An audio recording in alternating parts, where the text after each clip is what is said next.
Lanjutan sidang kasus korupsi pembangunan Masjid Sriwijaya Jilid 2 dengan terdakwa Mukti Sulaiman sama terdakwa Ahmad Nasuhi alias Ustaz Choi masih seputar agenda pemeriksaan saksi, di mana JPU hadir ke 5 saksi dari pihak DPRD Sumsel.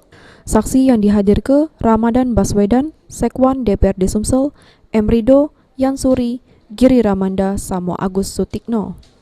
Di mana kelima saksi ini diperiksa terkait penganggaran dana perda untuk pembangunan Masjid Sriwijaya.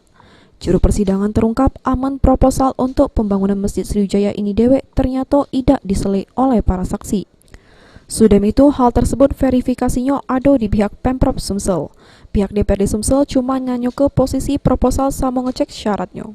Fakta di persidangan, segala persyaratan untuk memperoleh dana hibah segalanya dipersiapkan oleh pihak Pemprov Sumsel.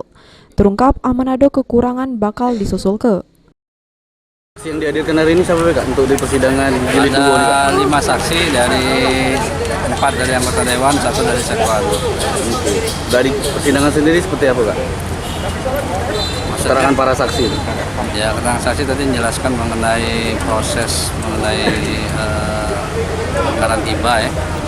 Anggaran hibah tadi memang terhadap kegiatan hibah itu Dewan tidak melihat adanya proposal terkait hibah 2015-2017. Namun itu dari pihak eksekutif sudah diingatkan untuk proposal itu nanti diberikan.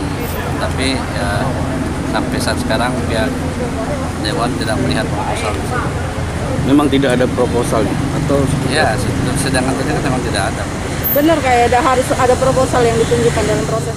Sehabis pemeriksaan saksi, persidangan dewek yang dipimpin Majelis Hakim Abdul Aziz nunda lagi persidangan sampai Senin depan ceru agenda meriksa saksi yang lain lagi.